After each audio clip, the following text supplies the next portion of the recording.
अयोध्या में श्री राम मंदिर का पुनर्निर्माण और प्रभु श्री राम लला की मूर्ति की प्राण प्रतिष्ठा मात्र एक धार्मिक आयोजन नहीं है, बल्कि यह भारत के भाग्य का नया सूर्योदय है। यह भारत के सांस्कृतिक पुनर्जागरण और अभ्युदय का अमृत काल भी है। सांस्कृतिक विविधता और समृद्धि से भरे हमारे देश में सांस्कृतिक धरोहर हमारी पहचान है। धर्म, भाषा, रूपरेखा, शैली और विविध संस्कृतियों और जीवन शैलियों के बाद भी भारत एक है। उसकी आत्मा एक है। हम सब एक दूसरे से अपनी सांस्कृतिक पहचान से जुड़े हुए हैं। इसी जुड़ाव को बढ़ाने की दिशा में प्रभु श्री राम के मंदिर का निर्माण एक महत्वपूर्ण कदम है। अयोध्या में भव्य राम मंदिर हमें अपनी साझी धार्मिक और सांस्कृतिक धरोहर को अक्षुण्ण रखने में मदद देगा।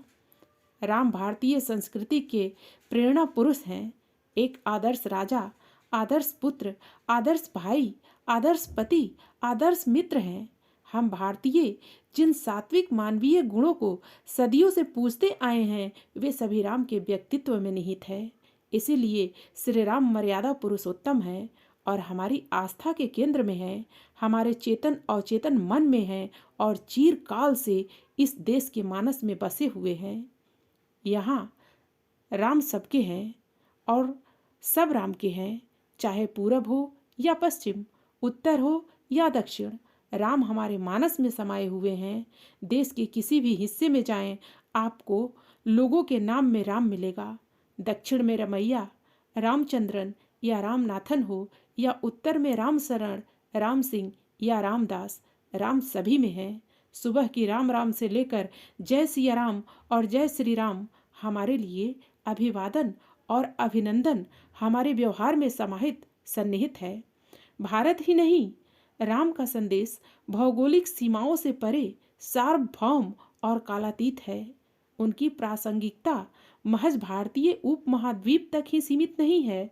राम कथा के अनगिनत संस्करण दक्षिण पूर्वी एशिया के देशों जैसे Thailand, Indonesia, Cambodia, Myanmar, Laos में आज भी प्रचलित है।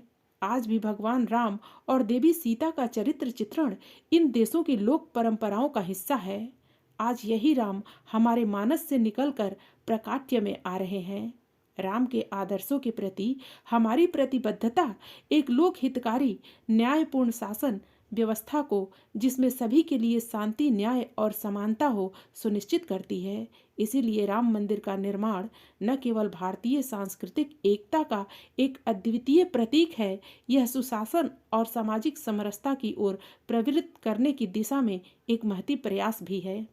मंदिर ही एक वह जगह होती है जहाँ सभी वर्गों, जातियों और समुदायों के लोग एकत्र होते हैं और साझा व्यवहार करते हैं, जिससे धार्मिक एकता का संवर्धन होता है।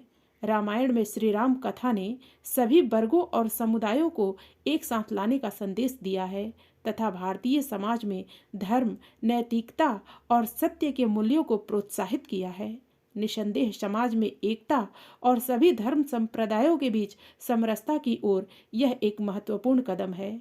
22 जनवरी को होने वाले प्रतिष्ठा समारोह में वाल्मीकि और रविदास मंदिर के पुजारियों की उपस्थिति और महर्षि वाल्मीकि के नाम पर अयोध्या धाम हवाई अड्डे का नामकरण, माता सबरी के नाम पर भोजनालय, निषाद राज के नाम पर अतिथि निवास सामाजिक एकता, न्याय और सद्भाव का ही एक उदाहरण है। अयोध्या में नवनिर्मित राम मंदिर करोड़ों लोगों की आस्था, विश्वास और भारत के पुनर्जागरण का प्रतीक है, बल्कि यह भारत की सोई अस्मिता और आत्मविश्वास के जागरण का प्रतीक भी है। श्री राम जन्मभूमि का आंदोलन हिंदू समाज का आत्म साक्षात्कार है। यह इस बात का प्रमाण है कि अपने लक्ष्य की प्राप्ति के लिए हिंदू 550 बरस की लंबी लड़ाई लड़ और जीत सकते हैं। सच में अयोध्या में रामलला का भव्य राष्ट्र मंदिर का निर्माण सभी भारतीय नागरिकों के लिए सदियों पुराने सपने के पूरे होने जैसा है। 500 वर्षों बाद राम नगरी का वैभव व कीर्ति लौट रही है। श्री राम जन्मभूमि तीर्थ क्षेत्र के प्रमुख महंत श्री नृत्य गोपाल दास के शब्दों में, मंदिर निर्माण के साथ सिर्फ अयोध्या ही नहीं बल्कि संपूर्ण भारत के भाग्य का नया सूर्य उदित होगा। निसंदेह यह अवसर हर्ष और उल्लास का है। अयोध्या इस तरह प्रसन्न है जैसे कि अपने आराध्य का पुनः प्रकाट्य हो रहा हो। सच में सामूहिक चेतना से जो काम होते हैं उनमें अलग ही आनंद की अनुभूति होती है। आज संपूर्ण देश प्रसन्न है, जनमानस आह्लादित है।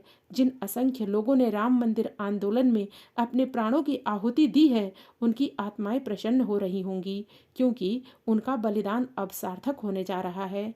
इसी के साथ राम मंदिर निर्माण आंदोलन की इति भी होगी, जिसने भारतीय जनमानस की चेतना को लगभग 3 दशकों तक एक सूत्र में पिरोकर रखने का काम किया।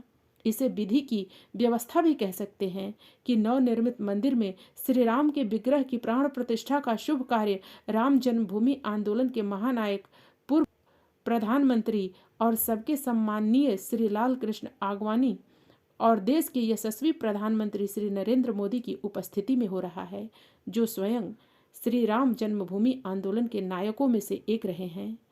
मंदिर निर्माण के न केवल धार्मिक व सांस्कृतिक बल्कि अनेक अन्य पहलू भी हैं, जिसमें सामाजिक और आर्थिक प्रमुख है। मंदिर से न केवल सामाजिक समरसता बढ़ेगी बल्कि आर्थिक संवर्धन भी होगा। अयोध्या हिंदुओं का तीर्थ स्थल पहले से है, लेकिन राम मंदिर निर्माण के बाद इसका दर्जा भी अमरनाथ जैसी तीर्थ यात्राओं जैसा हो जाएगा। यह आने वाले समय में हरिद्वार, ऋषिकेश, बद्रीनाथ, कामरूप, द्वारका, श्री जगन्नाथपुरी जैसे हिंदू तीर्थ स्थलों के बीच स्थापित हो जाएगा।